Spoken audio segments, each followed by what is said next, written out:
जय श्री कृष्णा। राधे राधे भगतजनों।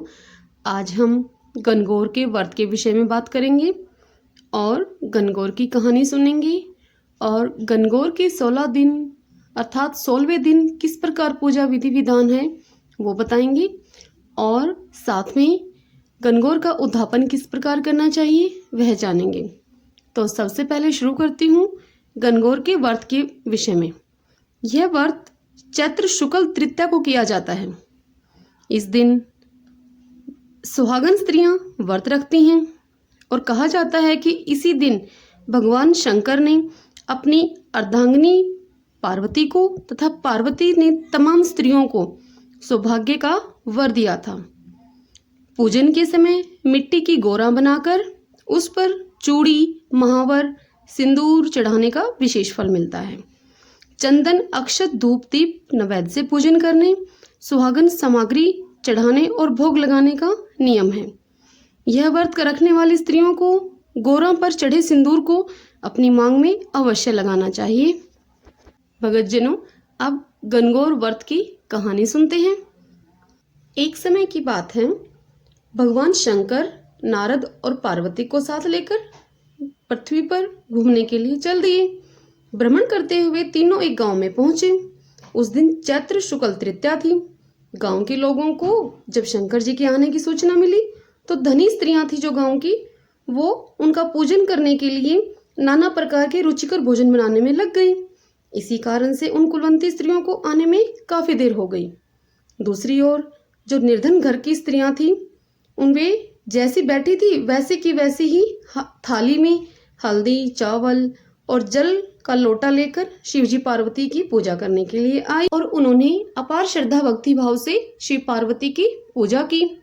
तत्पश्चात अपार श्रद्धा भक्ति में निमग्न उन स्त्रियों को पार्वती जी ने पहचाना तथा उनकी भक्ति पूर्वक दी गई वस्तुओं को स्वीकार करके उन सब के ऊपर सुहाग रूपी हल्दी छिड़क दी।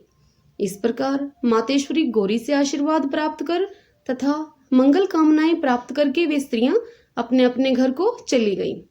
तत्पश्चात कुलवंती स्त्रियां अर्थात धनी स्त्रियां 16 श्रृंगारों, 56 प्रकार के भोजनों सोने के थाल में सजाकर लेकर आई।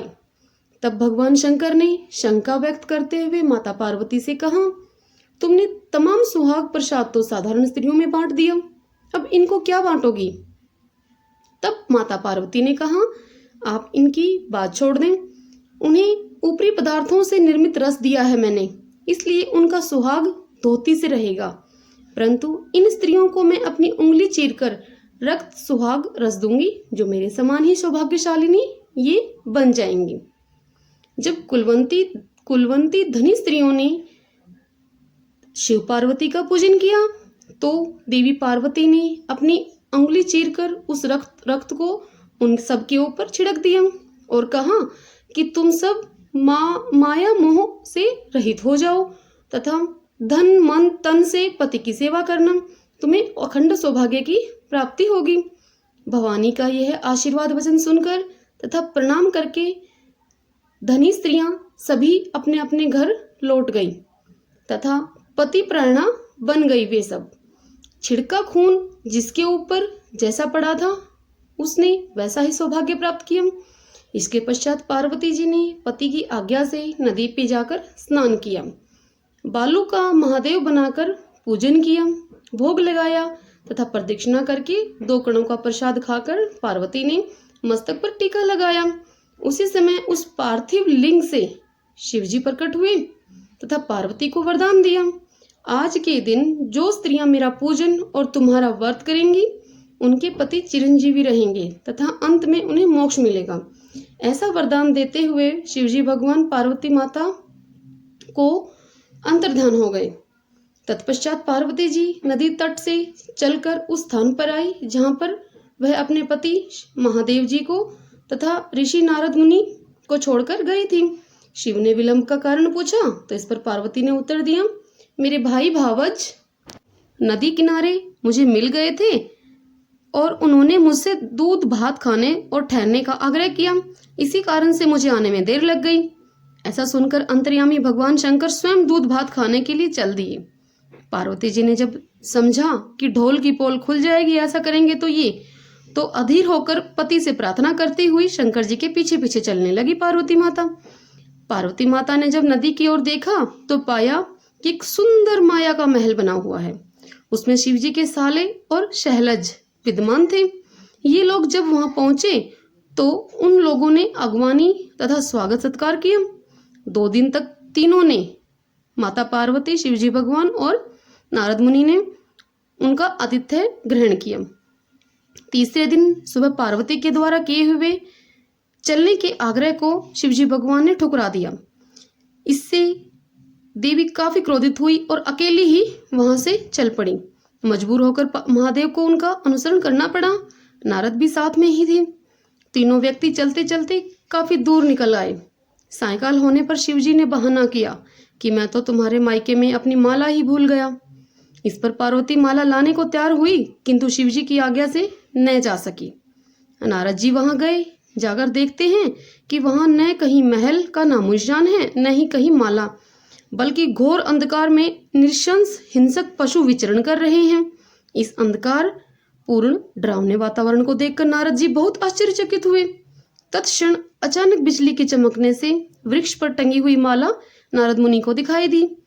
उसे लेकर महामुनि नारद मुनि भय आतुर अवस्था में, डरी हुई अवस्था में शीघ्र ही शिव जी के पास दौड़े हुए आए और अपनी सारी विपत्ति का वर्णन कह सुनाया।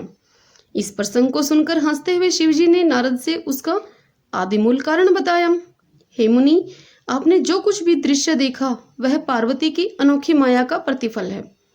वे अपने पार्थिव पूजन की बात को आपसे गुप्त रखना चाहती थी, इसलिए उन्होंने झूठा बहाना बनाया था।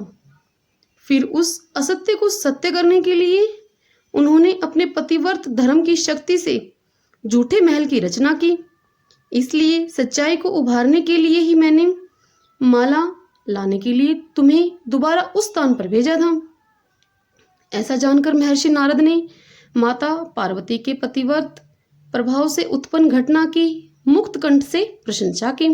जहां तक उनके द्वारा पूजन की बात को छिपाने का सवाल है, वह भी समाचीन ही जान पड़ता है, क्योंकि पूजा छिपाकर ही करनी चाहिए।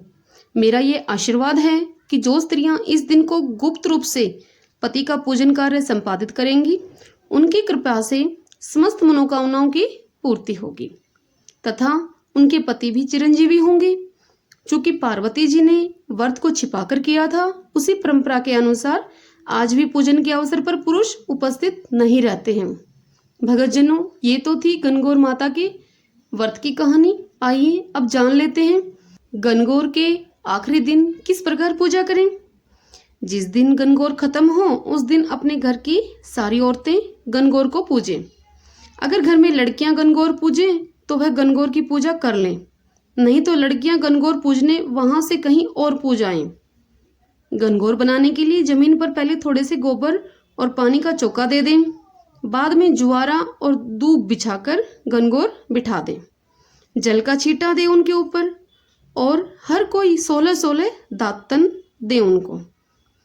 रोली से टीका निकालकर गणगौरों के हाथों में मेहंदी लगा दें, आंख में काजल डालें, फूल जुआरे वगैरह चढ़ाएं, हलवे से गणगौरों को जिमाएं, उन पर दक्षिणा चढ़ाएं, गेहूं की कूटी कर दें, दिया धूप आदि जलाएं और सब दीवारों पर 16 रोली का टिक्का या टिक्की लगा दें। 16 मेहंदी की टिक्की दें, 16 काजल की टिकड़ी लगाएं। बाद में एक कटोरी में हलवा और 1 रुपया रखकर बायना निकालें। गांव में यदि आपकी कोई बेटी हो या उसकी कोई भी बड़ी बूढ़ी हो, उनके लिए बायना निकालकर रुपया रखकर उनके लिए भेज दें। गणगौर के गीत गाएं, 4 बधावे गाएं, गणगौर की कहानी सुने। हर कोई टिक्का निकालकर बायना निकालकर सासू जी को उनके पैर छूकर वो सामान दें। भगतजनों, यदि आपके घर में आपकी किसी लड़की का विवाह वाला साल हो तो गणगौरों का उद्यापन जरूर करें। उद्यापन हो तो सब कर लें और 16 जगह तो 16-16 मीठी मठरी हो, उन पर 1-1 तिल रुपए रखकर हाथ फेर कर ससुराल जाकर सासू जी के पैर छूकर दें उनको। एक जगह 16 मठरी अलग लेकर हाथ फेर कर बेटी के सासरे भेज दें। 16 मठरी गनगौरों को चढ़ा दें। 16 मठरी उसके खाने के लिए बनाएं जो वह खा लें।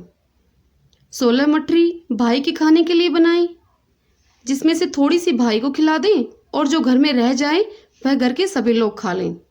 जब गनगौर पूजने लगे तो 6 कुंवारी लड़कियों को भी अपने साथ गनगौर पूजन के लिए 16 दिन तक अवश्य बिठाएं। भगतजनों, आइए अब जान लेते हैं गनगौरों का उद्धापन किस प्रकार करें। औरतें गनगौर का उद्धापन करें जब इस प्रकार करें। गनगौर के पहले 15 दिन जैसे पूजा की है, 16वें दिन भी ऐसे ही पूजा कर लें और इतनी सारी चीज़ें गनगौरों के आगे रख कर उनके ऊपर हाथ फेर कर सासू जी के पैर छूकर उनको दें। सब चीज़ें मंगाकर एक पिटारी में रख लें और तिल अर्थात एक साड़ी या कोई कपड़ा इसी पिटारी में रख लें। एक नथ रख दें और सासू जी को दे दें। 16 सुहागन ब्राह्मणियों को खाना खिलाएं। सब ब्राह्मणियों को हाथ फेरी हुई एक जगह की हलवा पूरी की कूटी दे दें। बाकी रसोई में सब जिम लें।